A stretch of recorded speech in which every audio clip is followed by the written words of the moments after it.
Okay, we're going to get started. So welcome to today's Leadership in Action Lunch and Learn. This is the second webinar in the Diversity and Inclusion mini-series.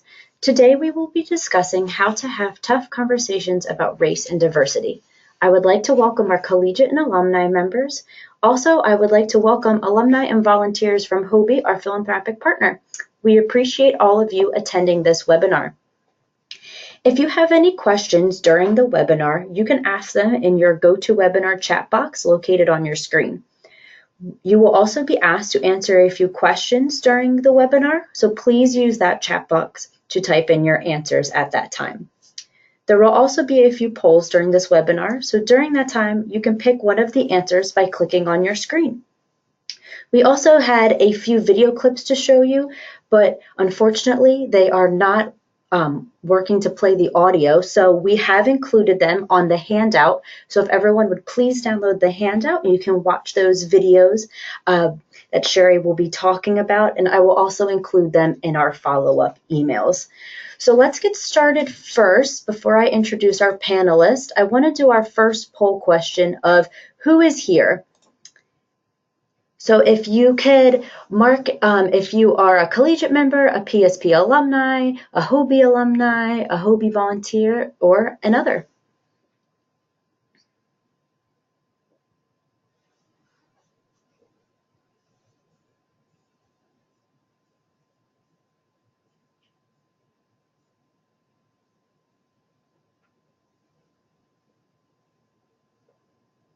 I'll give everyone a few more seconds to get their answers in. Okay, I think we have everybody. So our results are as follows. We have 59% of you are our PSP collegiate members, 26% are a PSP alumni, 10% are a HOBY volunteer, and 5% are others. So thank you everyone for taking part of that, and welcome to everyone.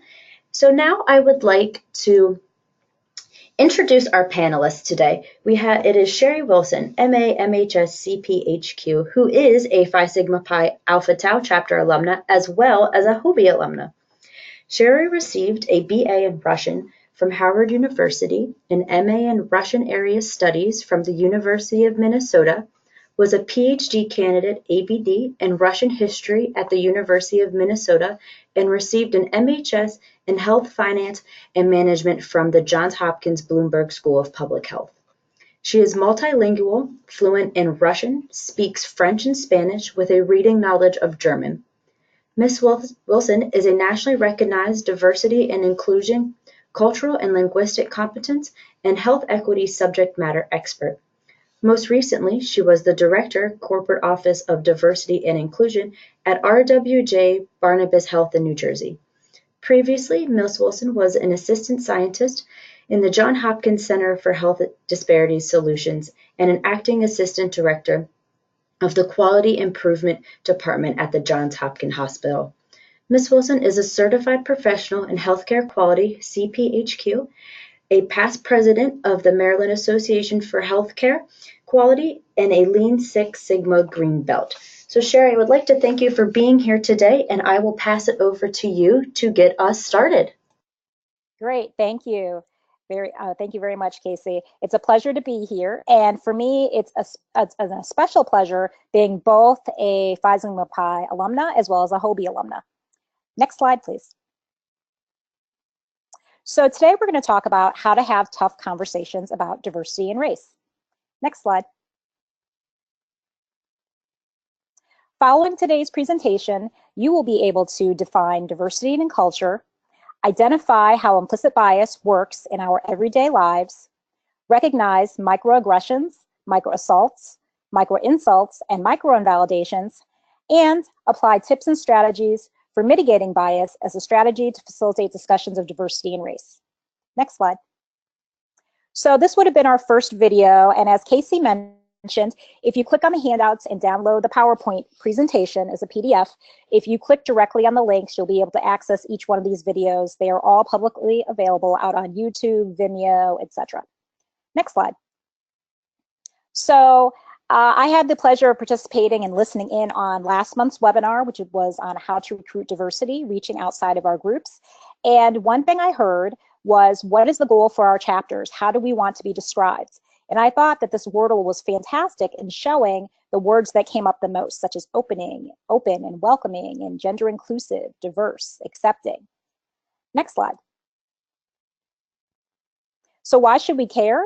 Because every single one of us belongs to multiple cultural groups. It can range anything from, were you born in the United States? Is English your first language? Are you a US citizen? What's your race? What's your ethnicity? What's your sexual orientation? What is your gender identity? Where were you born? What's your socioeconomic status? What's your mental health like? Your gender? So many different things. And for each one of us, that is what our identity is. Next slide.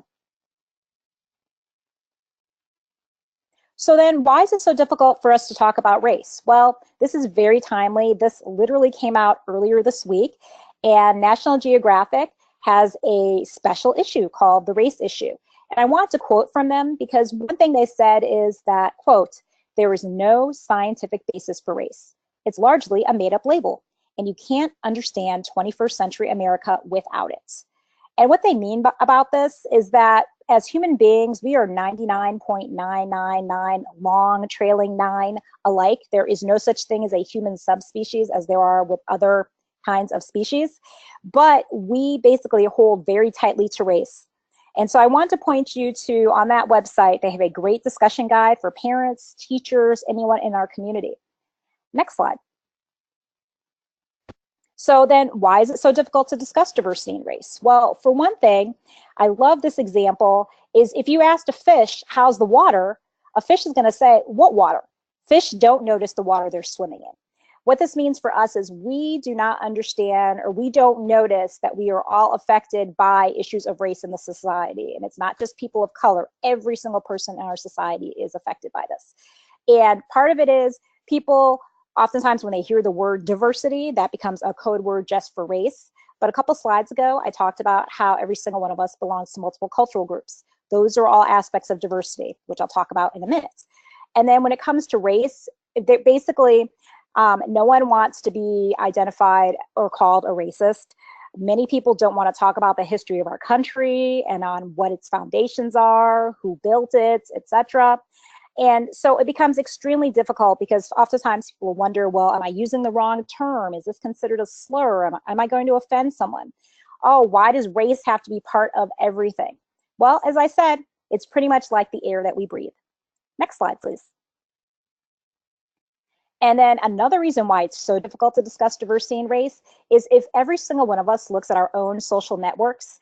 This was actually a study from the Public Religion Research Institute that came out in 2013.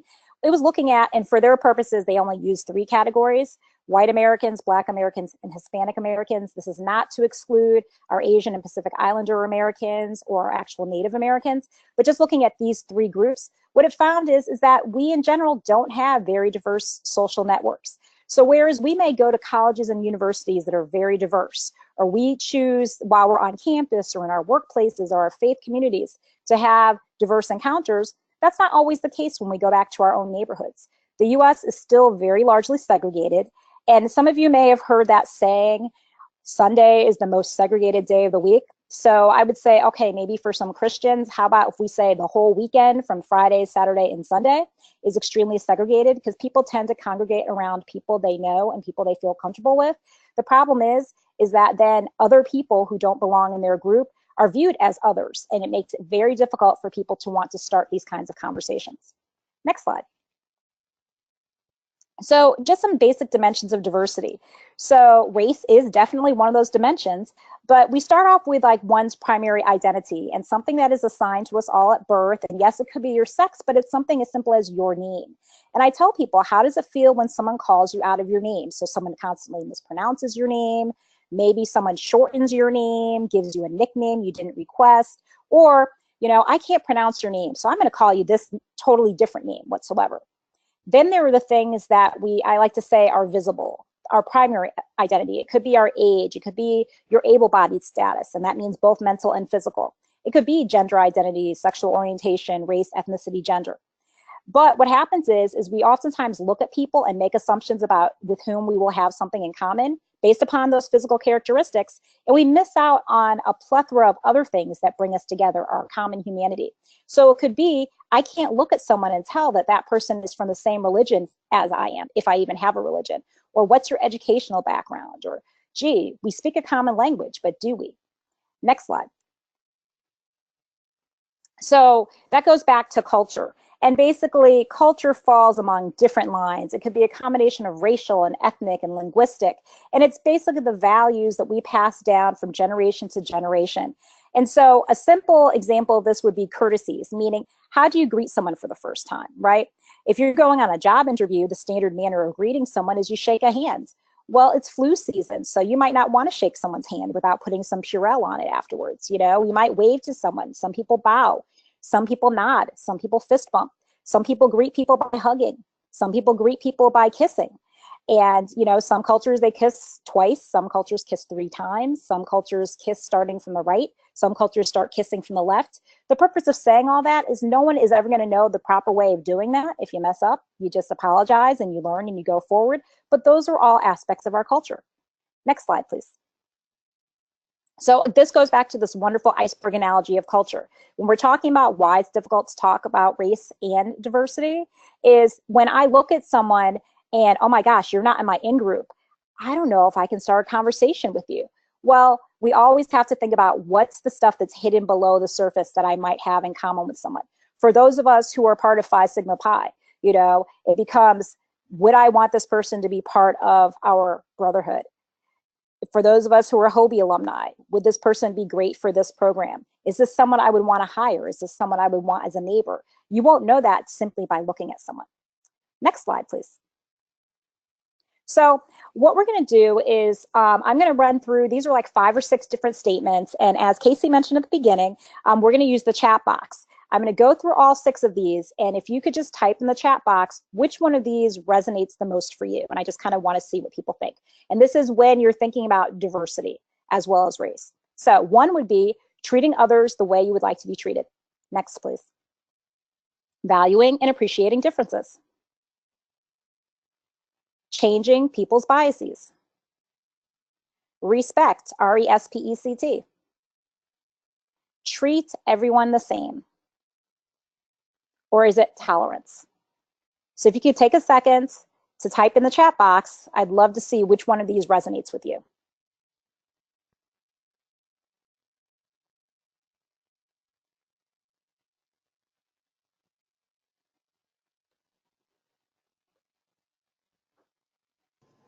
They are coming in quick, Cheri. I think everyone is really liking this topic. I can say a few if you want me to. Yeah, could you? Yeah, because I'm not seeing them on my end, so that would be great. Thank you. The top one right now looks like it's evaluating and appreciating differences and treating others the way you want to be treated. And then respect is another big one. I think really they're all getting hit, but those look like the 3 big ones right now that everyone is typing in. Excellent. Great. Thank you, everyone, for participating in that. Next slide, please. So basically, when we're talking about the journey towards diversity and inclusion, it definitely begins with treating everyone with dignity and respect. And if we wanted to break down all 6 of those, so 1 is treating people the way you would like to be treated. That's what we used to call the golden rule, right? But the thing about that is the way I may want to be treated may not be the way that Casey wants to be treated. So what I need to do is probably practice the platinum rule, where you want to find out how does that person want to be treated, and then I try to do that. There is the valuing and appreciating differences, definitely. Tolerance. Tolerance used to be a good word, right? But I can tolerate you, but perhaps, you know, we have to work together on a project, but I don't treat you with dignity and respect, and so you don't feel included because I'm just tolerating you. R-E-S-P-E-C-T, the respect, huge component of the work that we're doing. Changing people's biases. I would say we probably will never be able to change other people's biases, but maybe we can help people become aware of their biases at the same time that we're becoming more aware of our own biases. So thank you again, everyone, for participating in that exercise. Next slide, please. So what is implicit bias? Next slide. So this is another one of your video clips to which you will have access. As Casey mentioned, I'm someone who, I have a lot of global experience and I consider myself a citizen of the world. So some of my video clips actually are international. This one, when you get a chance to view it, is actually a French one. They only mention 2 words in the entire video that happen to be French, but it's a French example. Next slide. Cheri, if you want, since this one doesn't have too much talking, we could play this one. Show it. Yeah. Why don't we just play that one? Yeah, sure. Good idea. Thank you. So this is a good example of implicit bias.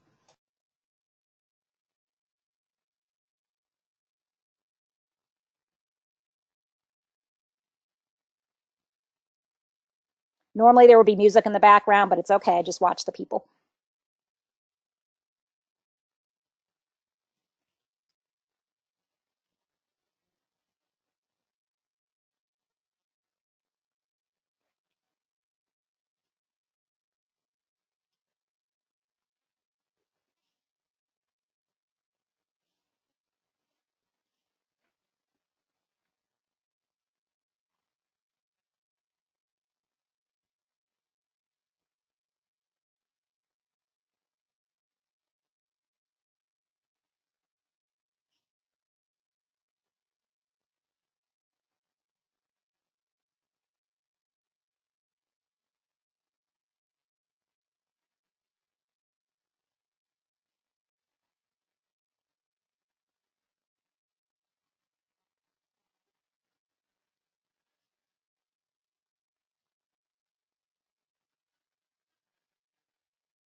Casey, thank you for sharing that. So as I mentioned, that was a French example. And basically, as you look at that, the woman, I would say the mom, she basically sees someone she would perceive. And I will tell you, I tend to use the word perceive because my perception of someone's race or ethnicity or gender identity may not be how that person self-identifies.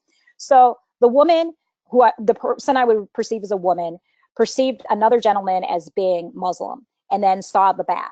And then all of a sudden we see the police coming. And when you saw that initially, did you think the police were going after the guy who was Muslim or the other guy who probably would have been perceived as being more of a Frenchman walking by with a briefcase? And so what that was showing is at the end of that video clip, we see that the Muslim gentleman was just out for a stroll to meet up with, I would perceive that to be his family, his wife and his 2 kids. And that's what the little girl said. She actually said in French, Maman, regarde, Mom, look. And so the mom smiles, but just think of the behavior we're modeling. People will say, oh, kids don't see color, or we don't see this. Well, based upon how we behave, kids pick up on that. So now maybe that little girl, the next time she sees a Muslim person, she might be, a little suspicious or a little bit afraid because of how her mom reacted. Hopefully not, but maybe because of what she saw at the end, maybe that will change too. So thank you. Oh, great. And thank you, Casey, for mentioning this. There's a new LIA module, Developing Emotional Intelligence, the Golden Rule. Fantastic. Next slide, please. So this whole topic of implicit bias, and this is definitely, I think, something that stands in the way and makes it difficult to have these conversations about race and diversity. It's actually a term that's been around for a little over 20 years, coined by a few researchers, Anthony Greenwald and Mahzarin Banaji, who are all from the University of Washington, University of Virginia, and Harvard University. And what they said is that the way we behave is not always under our conscious control. So you may hear different terms used, but they mean the same thing. So it's implicit bias or unconscious bias or hidden bias or intrinsic bias or inherent bias. What it means is that a lot of the way we behave is basically due to stereotypes that we learned. And so we're pretty much operating on autopilot. And this is when we encounter other people. Next slide, please. So what this means is that we're driven by attitudes or stereotypes, and we don't know that these stereotypes or these biases occur. And we can't sit there and I can't sit and, with my head in my hands and ponder, gee, what implicit biases do I have? Well, I won't know unless I'm thrust into a situation and I find myself reacting in a way that doesn't align with my own declared beliefs. So it could be, oh, I value people with experience who are over 50, and I give money to the poor, and I do this, and I work in a homeless shelter, and then I encounter a homeless person, I immediately jump to conclusions because I've made assumptions about this person without knowing this person's backstory. Next slide, please. So as human beings, we categorize everything and not just people. We categorize types of carpets, tables, colors, you name it. Well, the problem is once something, and in this case, I'll say people, are categorized into a particular box, so it could be age, gender, race, role, whatever, once they're thrust into that category, it's very difficult to take them out of that category. An example of this is think back. Have you ever met someone and upon that first meeting, you just didn't feel like you hit it off, you didn't get those warm, fuzzy feelings, but over time, you got to know that person, and then you're like, oh, yeah, no, this person's cool, they were okay. But that most certainly did not happen overnight because that person was put into a box, and this person, we have nothing in common. And so it takes time for those relationships to develop. Next slide, please. So every single human being has multiple biases. There are differences, though. The implicit is the stuff we are unaware of. The explicit stuff is the things that people do purposely. So that would be, I would say, the isms, things such as racism and sexism and homophobia and transphobia and xenophobia, take your pick. But they're very different. I just mentioned how our implicit associations are not necessarily the same as what I declare my beliefs to be. I might be politically liberal, but I might help poor people, but I might try to help someone who's disabled, and that's where those differences come into play. We don't tend to favor those who are within our own group, probably because of a sense of safety. And this can really predict behaviors. Now, I will say that we probably will never be able to truly eliminate our implicit biases, but we can try to do some things to try to mitigate them. So, and possibly unlearn them, but I don't think we'll ever be able to eliminate them totally. Next slide, please. And the reason behind this is, remember it said we behave automatically. So this is coming from the amygdala part of the brain, the front part of the brain. And if you think back to the fight or flight, at one point you had to very quickly make a decision. Is this thing harmful, or is it someone who's within my group and that person's safe? Two examples of this. Do you normally take the same route to school or work or the grocery store, etc.? Okay. Think of that route. And now it's a day that's a holiday, and you don't need to go to school that day. You don't need to go to work that day. Have you noticed that for some reason, your mind takes you in that usual direction you're taking to school or to work? Another example is, have you ever ended up at a location and you said to yourself, wow, I know I got here, but I don't remember driving here or walking here? Well, no, because your brain was operating on autopilot. Your brain got you there because it knows that's the way you usually go. Your brain was just thinking about all other kinds of things, but thankfully you made it there in one piece. Next slide, please. So how does implicit bias work in everyday life? And it could be education and all aspects of our lives. So next slide. So this is one of the video clips. Actually, Casey, even though this one has words, I think the message will come across without them hearing anything that's said. Yes, I agree. Yeah, you want to go ahead and play that one? Sure. Yes. And then after this video clip, I have a question for you that somebody asked relating to the last topic. So I just wanted to, Perfect. I'll share with that after we watch the clip. Good, thank you.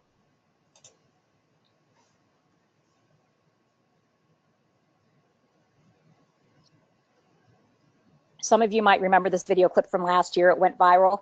Every work-at-home parent's nightmare.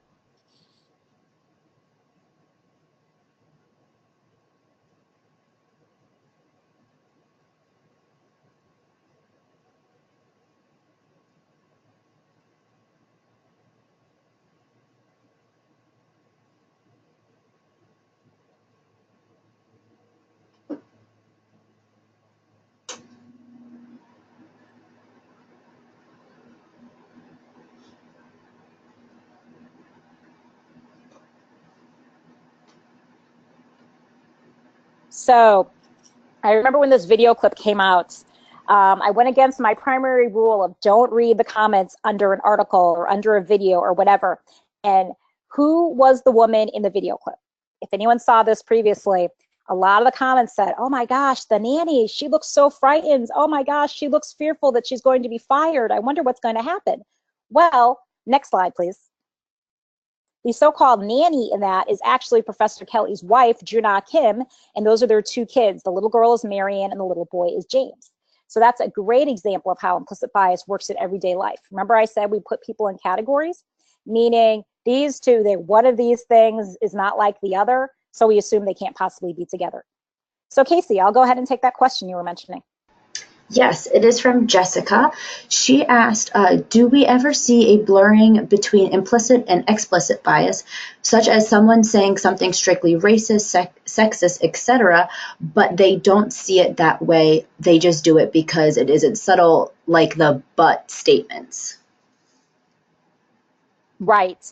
So that's a great question. And so where I think that fine line might be is when I talk about microaggressions, you know, like maybe the person doesn't feel what they're saying is racist or sexist, like, oh, she's really smart for a blonde girl. You know, think of, I mean, that's just one example, right? And if someone points out to that person, did you realize that's really sexist? The person would take offense, tell everyone else they were being too sensitive. I was just joking. It's not a big deal. And that would be an example of a microaggression. So we'll talk about that a little bit more. And if that didn't answer your question, when we get to that point, I can talk about that a little more and try to delve a little more deeply into that. Great. Next slide, please. So what we're going to do in this section, this is kind of fun. It's a little interactive. We're going to be using the chat box, so I'm going to need Casey's help here, is we've all heard that phrase, first impressions matter, right? And every time we meet someone new, we're sizing that other person up, and that person is sizing us up. So what are things we notice about people when we meet them for the first time? If you could chat them in the chat box, and then Casey, if you could please just tell me what they're chatting in, that would be helpful. Yes, I will do that as they come in. Great, thank you. Someone said how someone's dressed, body language and gestures, politeness, how they're dressed is a big one, dialogue, language, eyes and mouth, age, how they greet you, Yep. how they carry themselves, that's a great one, their communication style. Ooh, a smile, I like that one.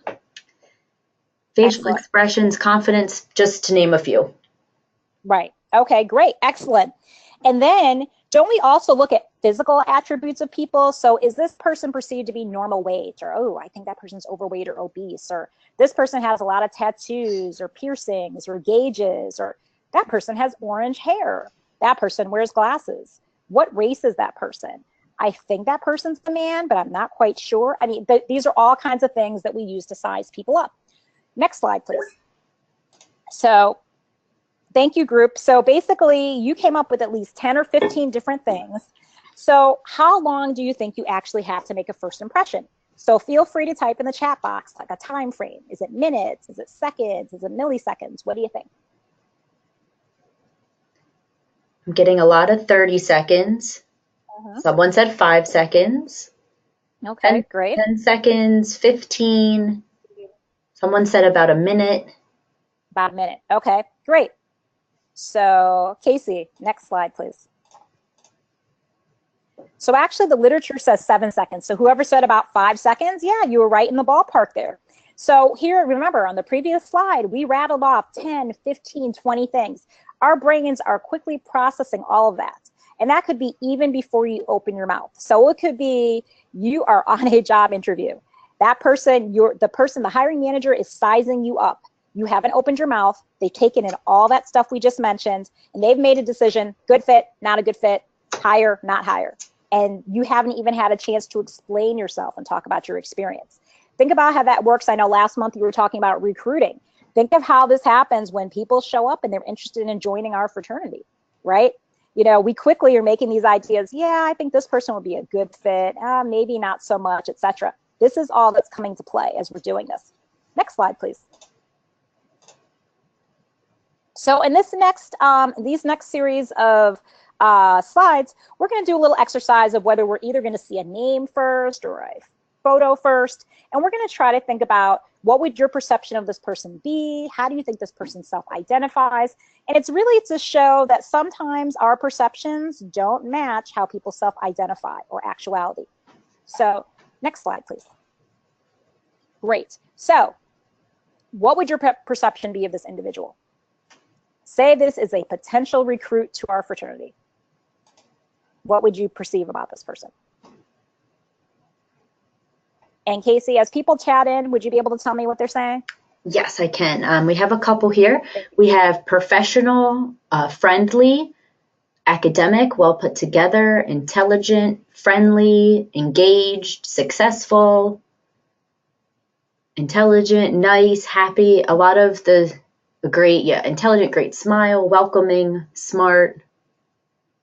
That's all positive. Yes, all pretty positive much images. all positive. Excellent. Okay, great. Well, I know in the the last webinar, one question that was asked is, well, do you know the demographics of your actual chapter? So do you have a racial and ethnic breakdown in gender, etc.? So say if you wanted people in your particular chapter to fill out a form, how do you think this person would check off those boxes if you asked questions about race and ethnicity and gender? So feel free to chat in. Someone said multiracial. We have Black female, female, female African American. Excellent. We have Great. a lot of, African American female or multiracial female. Oh. Okay, great. So, okay, next slide, please, Casey. Great. Okay, so now what if someone is, instead of you met this person, you know, at a meeting or a recruitment meeting, now it's Monica Soni who sent you an email because the person is interested in coming to your recruitment meeting. Would your perception of the person change based upon the name instead of a picture? And if so, how?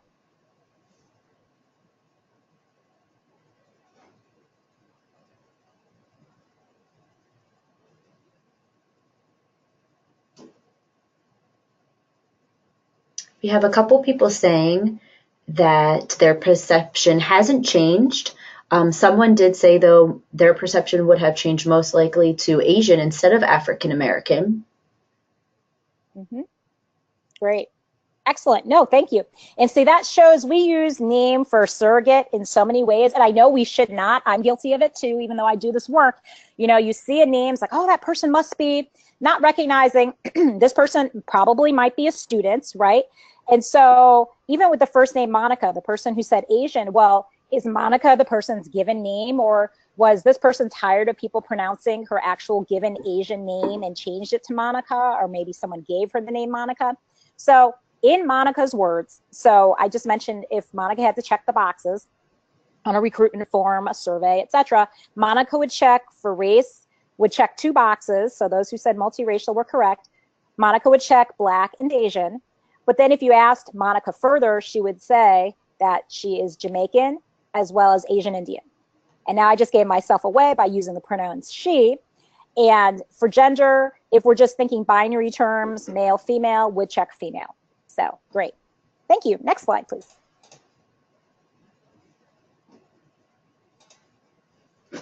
Great. Thank you. So now you're, you know, it's the beginning of a semester and you have a new advisor, or you just looked on your schedule and your professor for this semester is it Dr. Jean O'Brien or is it Dr. Jean O'Brien? What would your perception of this person be?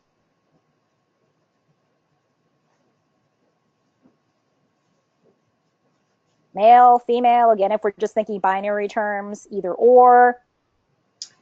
We have a couple what people. Kind of doctor? Yeah, we have a couple people saying female. One person said could be either one. Someone said an educated middle-aged woman. Some said he, because it could be European. Right. Good. Excellent. So that's pretty much it. Very That's pretty good. much the answers we have. Okay, great. So next slide, please. So now, would you still think the same if you had Dr. Jean or Dr. Jean O'Brien's picture first?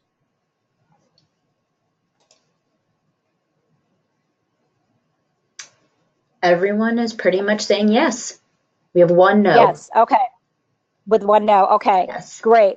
So with the one no, what would have changed in your perception? And anyone else can feel free to chat in too.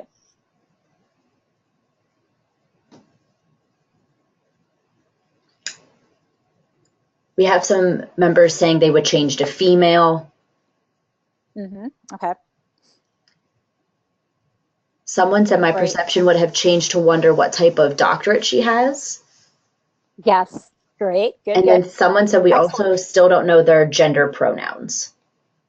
Right, exactly. Thank you. Thank you for bringing that up. So yes, so Dr. Jean O'Brien is actually a person. Dr. Jean O'Brien is a professor. And think of when we see the acronym or the word doctor. Yes, people tend to jump to medical doctor, but it could be, you know, we're at a university. So it could be, you know, this is my history professor or my English professor or math or whatever the case may be. But sometimes people associate doctor more so with men versus women, even in healthcare settings. There have been studies that have shown that male doctors are much more likely to be called Dr. So-and-so versus the female doctor being called by her first name. Or if a man walks into the room, assumed to be a doctor. If a woman walks in the room, is assumed to be the nurse. So Dr. Jean O'Brien, who's in front of us, is actually a professor. But if we were doing our survey for our chapter and it's our new advisor, Dr. Jean O'Brien would check off a box for American Indian, is actually white Earth Ojibwa from the state of Minnesota, would check off not Hispanic, because usually for ethnicity, at least the way we ask it, it's Hispanic or not Hispanic or Hispanic Latino, even though there are many, many other ethnicities. And then for gender, would select female. So great. However, she's usually talks about how with her field being American Indian history, that's what she teaches and researches, people oftentimes look at her and assume she is white, although that is not her ethnic background. Great, next slide, please.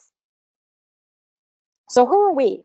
Who's this group? So yes, this group of people, they all belong in a certain box that would probably be on your survey. They share a certain race or ethnicity. So what do you think they are? And feel free to chat in the box. And I will say that the faces, you will see the same face on here multiple times. So what group do you think they all belong to?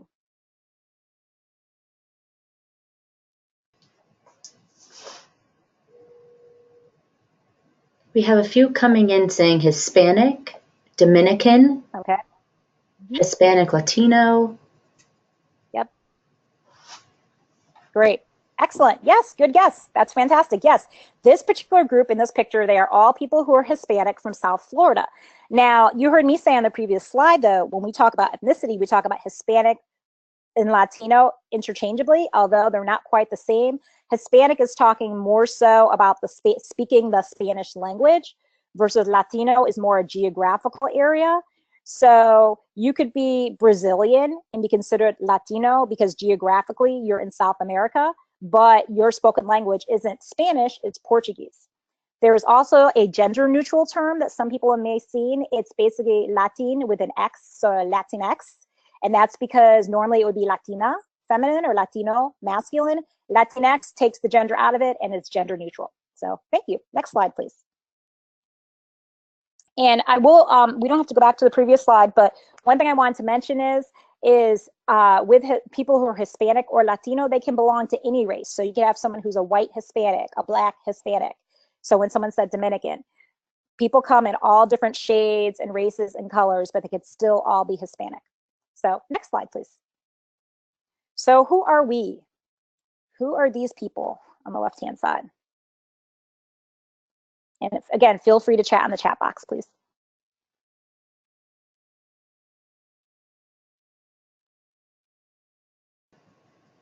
We're having Middle Eastern, Muslim, Arabic, South Asian, Armenian, Indian or Pakistani. Great. Nice. Thank you. Okay. Next, please. Now, would your idea change if I added this other photo to this? What group do all these people belong to?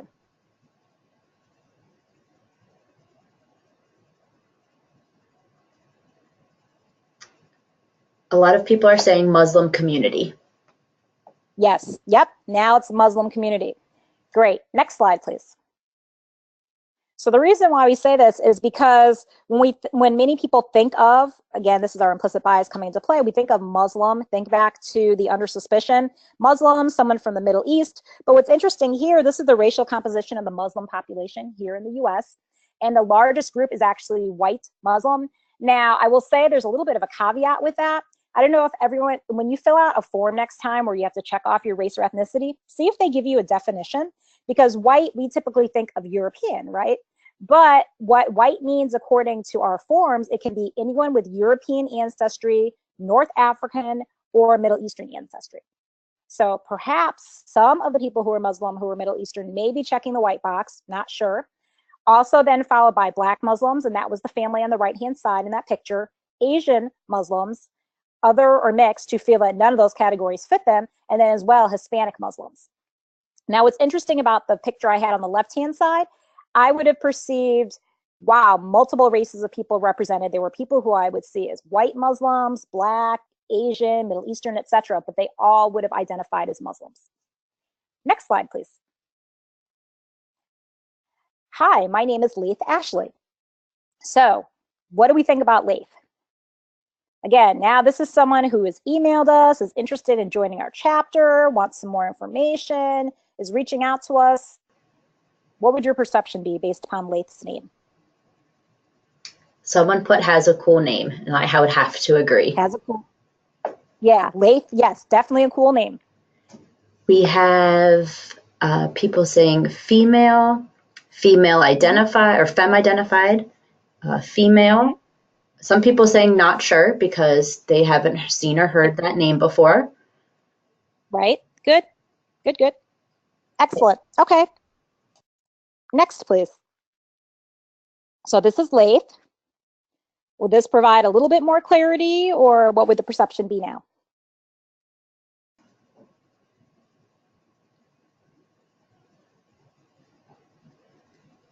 We have people changing their answers to male, and we have Indian American or an Arabic male.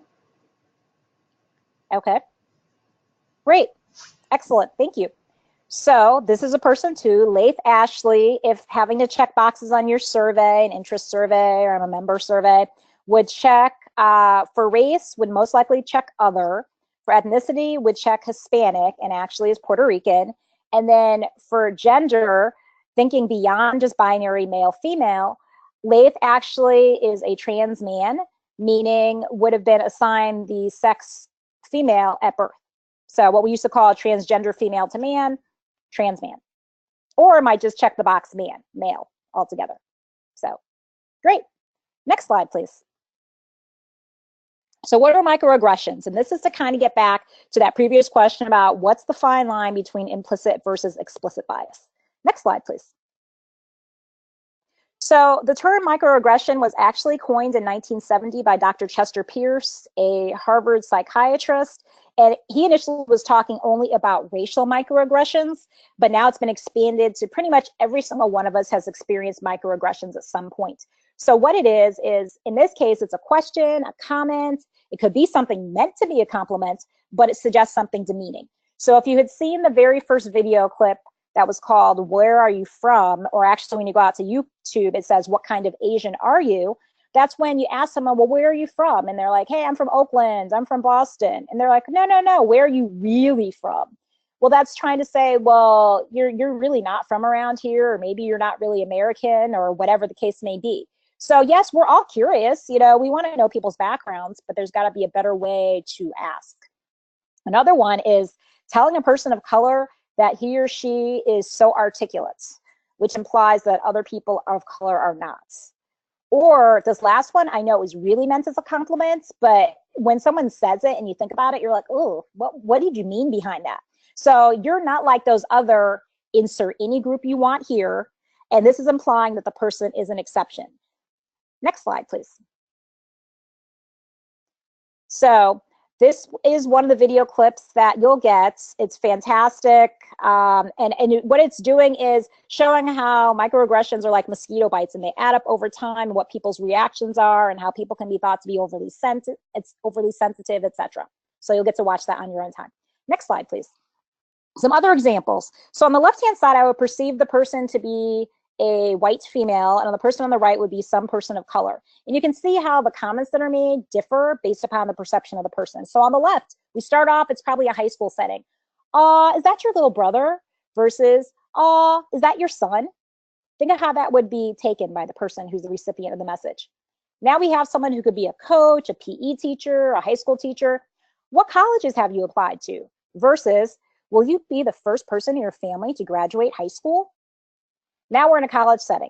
What's your major? Versus, are you the first person in your family to go to college? Now we're in the workplace. Do you have any kids? Versus, how many kids do you have? And you could throw in there, and do they all have the same father? And then that could be heterosexist because there is no father in the picture. Maybe it's two moms in the picture. Or no father, just one partner, period. And then we have a healthcare setting example. You probably can't see, but both women are wearing wedding bands. And so the healthcare provider asks, what does your husband do? Versus, is the father still in the picture? And again, as I mentioned with the previous example, there might not be a father in the position. This is again, heterosexist, and because heteronormativity is what most people look at.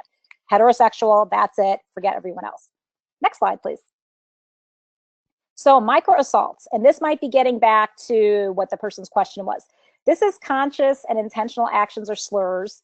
Although someone may think, I said this, what's the big deal? There's nothing wrong with it. So it's like using disability related or racial, ethnic, sexist, religious, or homophobic epithets. And we could probably add stuff to this. Displaying swastikas, Confederate flags, following certain people around at the store, asking them for 100 forms of ID, stop and frisk policies. So, you know, there are many examples. And I know I have a daughter who's in high school, and I hear things like disability related would be, you know, that's retarded. I hear people say that a lot.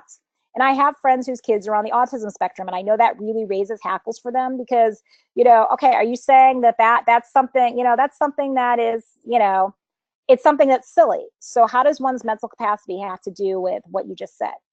Race, it could be the N word, it could be any word that's denigrating anyone's race or ethnicity. Sexist. There were so many examples. That was the blonde joke that people would say was funny, but really that's offensive to some. Any religious or homophobic epithets, things such as that's so gay. Next slide. Then there are micro insults.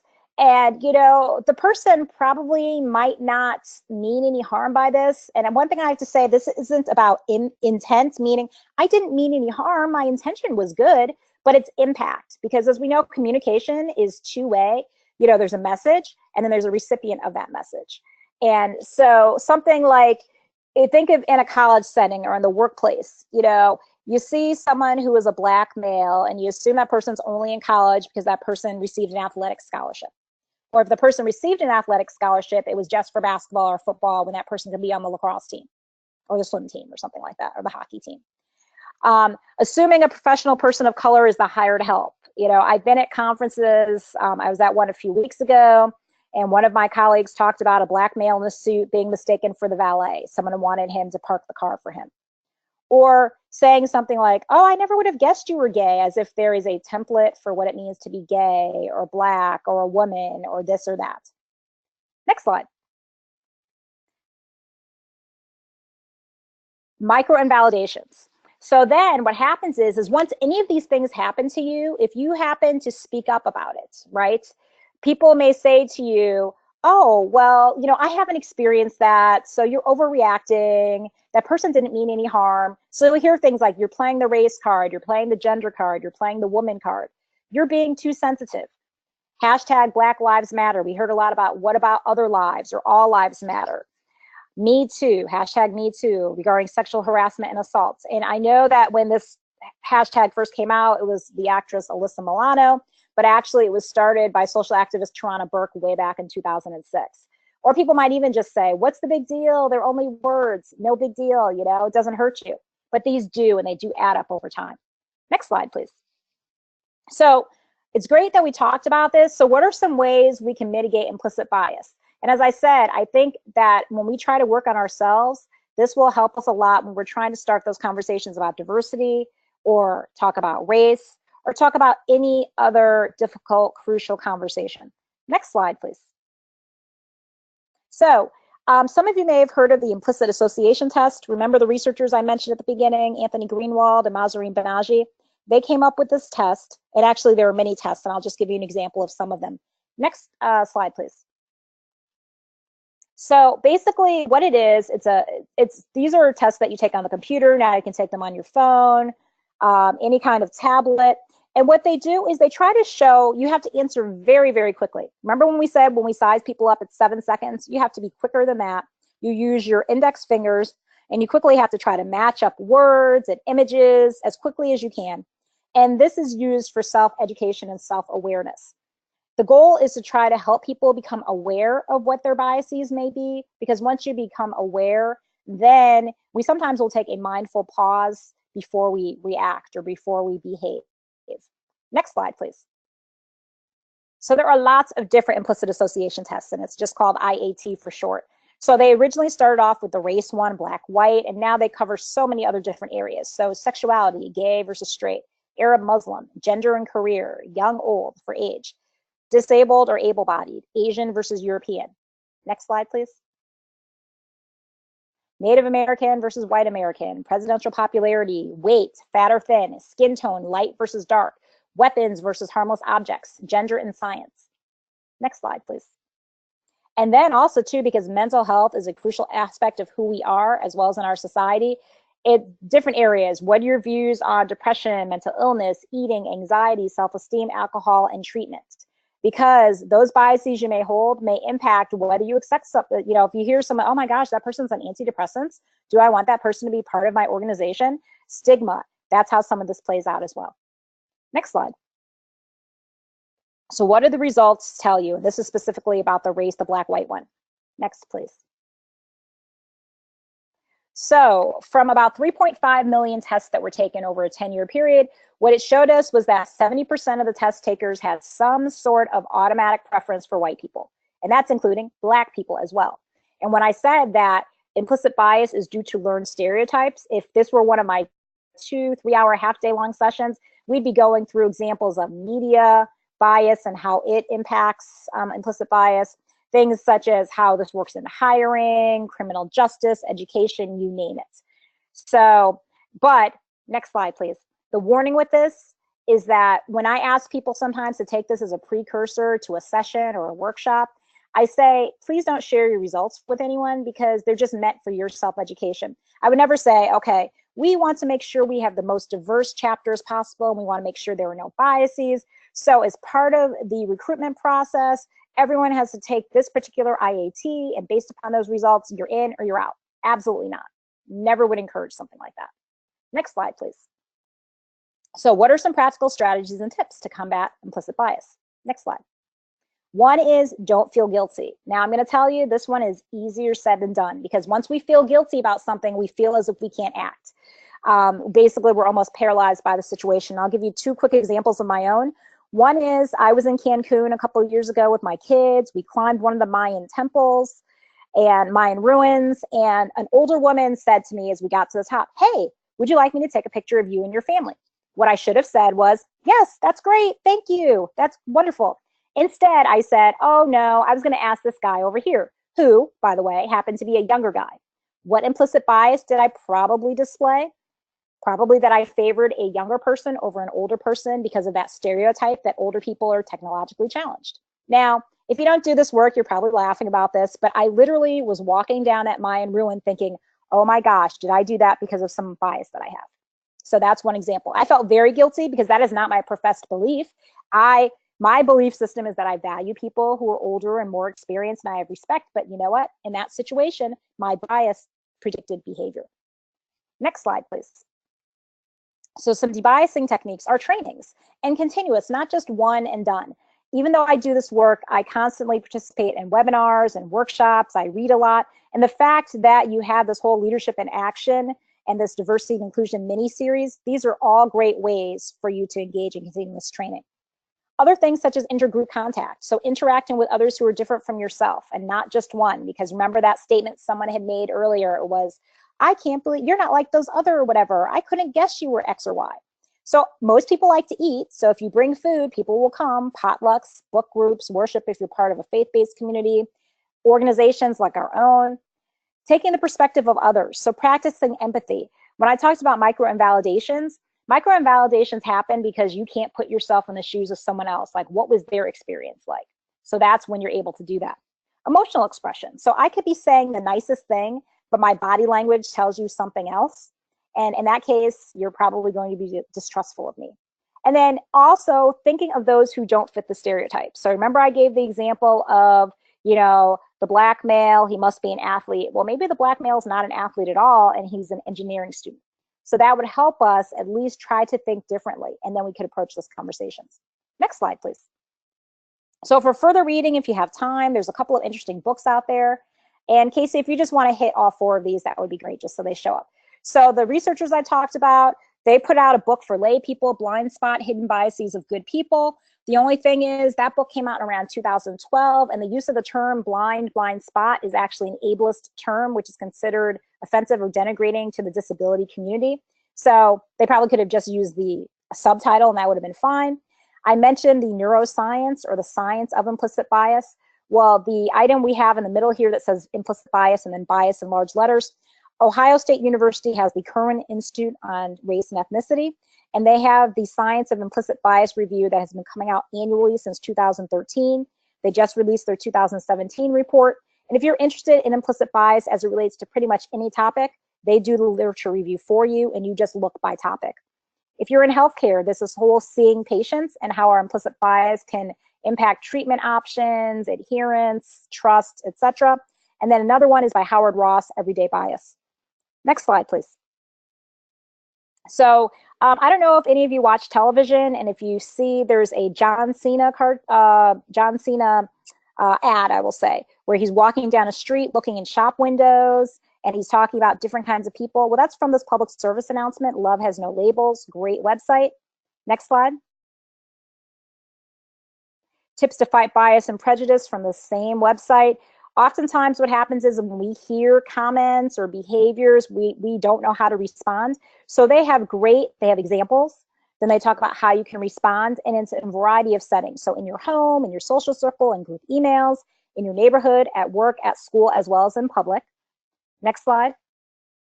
And then there's also this Southern Poverty Law Center Speak Up Responding to Everyday Bigotry Toolkit. That's also on their website. Great learning tool to facilitate conversations. Next slide, please. And so this is very humorous. It's from College Humor. One of the video clips you'll get to watch is talking about someone who doesn't see color, doesn't see ability, doesn't see gender, doesn't basically see any aspect of who other people are, mainly because the person saying this just wants to be able to say whatever the heck she wants, and that's not what we want to do. Next slide, please. So a few things is, these are just some examples. You know, we're often in these situations. I already had given the that's retarded term, or the use of the N-word, or teasing someone because of their last name, asking if you're in the mafia. Ha ha, that's supposed to be funny and it's not. Or that's so gay. Next slide.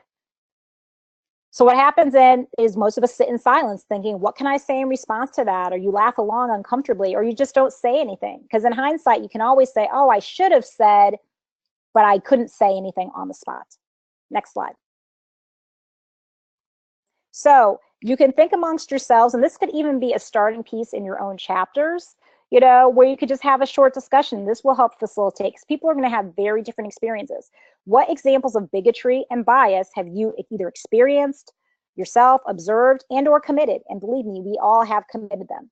And did you respond? If so, how? And how did other people respond? Because sometimes what we do is the person who's in the group that has been offended, we expect that person to say something. So if someone uses a homophobic slur, we expect the one gay person in the room to say something. Well, why does that person have to be the person to say something? Maybe someone who's not gay, it'll be more powerful if they're the one who raises that. Next slide, please. So one way to practice, next slide, please, is, and you can just hit all of these. Thank you, Casey. It's basically, remember when I talked about microinvalidations, is if a colleague, if a brother, if a community member, a classmate, your coworker, whoever says, you know what, you've done something that offends or hurts me, we have to try not to be defensive, because remember, we don't want to look just at intent, it's the impact. So you have to think about, how would you have responded? How could you have responded instead? And replying with humility. So being open to feedback, focusing on maintaining the relationship, and then hopefully change your behavior. Next slide, please. So a great video clip. This one happens to be from TV2 Denmark that you'll have access to. It's fantastic because initially, these are all people who are Danish and they're all in boxes. But then they ask, who is the class clown? Who's this? Who's that? And people have to step out of their boxes and they see, I started off in this box, but oh, I actually have something in common with other people. And this gets back to that shared humanity, the commonality that we all share. And it's these kinds of things that will facilitate discussions of diversity and race, and helping to make us more comfortable with people who we perceive to be different from ourselves. Next slide. So then I just wanted to leave you with, and this is again from that Speak Up handbook, just wanted to leave you with this pledge. As you look at it, it might be something you want to post on your wall or something you want to keep in mind personally, but it's the Speak Up pledge. And what it says is, in pledging to respond to everyday bigotry, I will speak up when I hear or see bigotry, question and identify bias when I see it, be mindful of my own behaviors, promote and appeal to higher principles, set limits on what is said or done around me, seek help and help others to work against bigotry, and remain vigilant and persistent. Next slide. And with that, I know we're 2 minutes over time, but if anyone has any questions, I'd be willing to answer and or respond or comments. There is actually already one, if I can share it with you. It is from Kim. Thank you. And she says, how do you respond to someone who makes an inappropriate comment about their own race that makes you uncomfortable? Example, an African-American person referring to another African-American by using the N-word. Right. So that is very interesting, because there are, I will say, norms that people within a group may or may not have permission to use that term, whereas people who are not within that group may or may not have permission to use that term. The N-word happens to be one of them.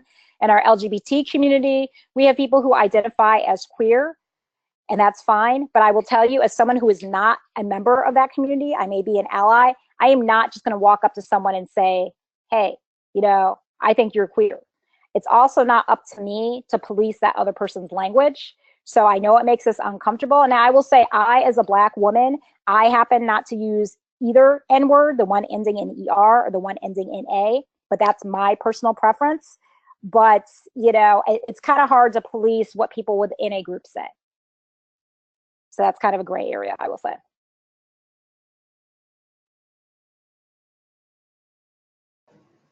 We don't have any other questions right now. So if anyone, oh, nope, we just got one. Okay.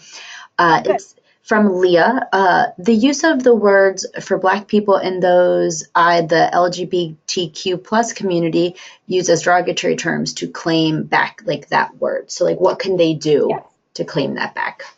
Right. So that's what I was getting at before, because sometimes what happens is terms that were previously used, terms that were previously considered derogatory, such as the N word and the queer word and other words, the communities themselves, for some people, are reclaiming those words and trying to use them in a positive manner.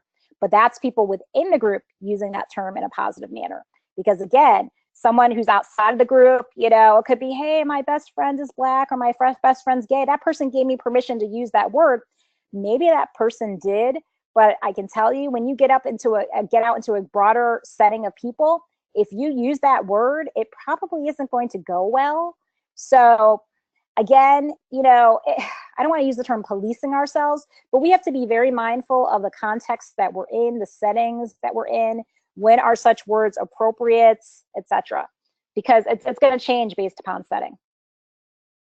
I have 2 more questions. I think we can take these last 2 before we wrap up. Kai asked, how can I address a diversity issue in my chapter? Sure. So one is that being comfortable enough to raise the issue. And is it that there's a lack of diversity in the chapter, or is it that there are people from diverse groups, which, by the way, every single one of us comes from some diverse group. I hate when people are like, oh, we have a homogeneous chapter, we have no diversity here. I go, but you have veterans, you have people on the LGBTQ plus spectrum, you have this, you have that. Those are all, you have political diversity. Those are all aspects of diversity. I would start by raising what the issue is. And I know people are going to feel uncomfortable at first. That's why we are having this webinar. Race and diversity can be very difficult to talk about. Raise the issue, have people provide feedback. I would also too set guidelines, meaning guidelines that people adhere to, meaning we're going to address the issue, not attack people personally. We're going to keep things confidential. We want to react in a respectful manner, things like that. And that might help keep the conversation from going astray and becoming ugly. Hopefully it will not. And then we have a question from Catherine. She asks, how do you recommend getting the courage to tell someone not to use a specific term? Right. So I will acknowledge there are power differentials. So, you know, I've been in a workplace where I'm not someone who's in senior management. I've been a student where I'm a college student and it's a professor. It's very difficult when you're not someone in a position of power to speak up to the person who's making said statement. If you don't feel comfortable speaking up, maybe mention it to someone else who is in a position of power to speak up. But if it's someone who's a peer, that's a different story. Simply by saying, you know, so-and-so, I think you think that saying X or Y is okay, but I got to tell you that some people may find it offensive, or I find it offensive, or maybe you probably don't know you're probably not, you maybe not realizing that you're doing any harm, but, and then have your little spiel. And with that, I would actually refer people back that Speak Up handbook. Some of the questions that you ask, I think they have great ways. Like if this is something you want to talk about in your chapter, you could take a couple of those little case studies and have people role play, because sometimes unless you've actually practiced saying some of these things, it's very difficult in the heat of the moment to be able to come up with something on the fly and say it. But if you've practiced it a little bit, it'll be much easier. And the more you do it, the easier it will become. And then lastly, we just have a follow-up question from Kim. She asked, is it appropriate to tell the person that the term that we were saying like is okay between a group of people, that it makes you uncomfortable when they use those types of terms? You could. I'm just wondering how it would be received. Now, I would hope the person, remember we've just talked about when someone brings up their discomfort, we should try to respond in a respectful manner. You could raise it and say, look, you know, I know you feel comfortable using that term, but it makes me feel uncomfortable because generally that term is viewed in a negative manner. And I would hope, I can't guarantee, I would hope the person would say, okay, well, thanks for bringing that to my attention. Maybe, I can't guarantee the person won't use it in your presence, but at least maybe by bringing it up to that person might think about it before they use it in that setting. I can't guarantee that will help happen, but by you bringing that up, that person might be more mindful of their behavior. I hope that helps. All right, well, I'm going to wrap up here, Cheri, if you are good with that. I think we had a great conversation here, and I will put up Cheri's information for everyone if they want to jot that down quickly. If they have any questions, could they contact you? Absolutely, yes, please feel free. Okay, great. And I will also include her contact information in our follow-up email. So I just want to thank Cheri again for being here with us today and discussing how to have these tough conversations and creating a safe space and within our chapters and our workplace. And this webinar was recorded, so you will be able to watch this again at your own convenience, or if you want to share it with your fellow members, alumni, or coworkers who are not able to join us this afternoon. So I want to thank you for participating and congratulate our PSP members for earning 8 leadership and action points. Remember that your goal is to reach 75 points to earn your leadership and action certification. And you can earn more points by participating in local, regional, national modules, or monthly tweet meets, or these Lunch and Learn webinars. And our next Lunch and Learn webinar will be on Friday, April 13th at 12 p.m. noon Eastern Time. And the topic we will be discussing for the last part of our mini-series is understanding and proper use of pronouns. And the next tweet meet will be taking place on Tuesday, April 3rd at 7:30 p.m. Eastern Time. And that topic will be discussing the title is A Brother by Another Name, What Our Words Say About Us. So we will be talking about different words and terminologies we use in our fraternity. And you can register for that tweetmeet that is open now at phi-sigma-pi.org/tweetmeet. And there it will be a survey that will be put in the chat box here that you could click on. If you would please take the survey for us and let us know how we're doing about the Lunch and Learn. And there's also a box at the end for topics you would like to see for our future Lunch and Learn. So for next year, if you have any topics you would like to see us touch on, please let us know there. And this will also be in the follow-up email so you can take it at that time as well. It only takes about a minute, and we really appreciate you taking the minute of your time to take the survey for us. So that does it for today. Thank you all for participating, and lead on. Great. Thank you, everyone.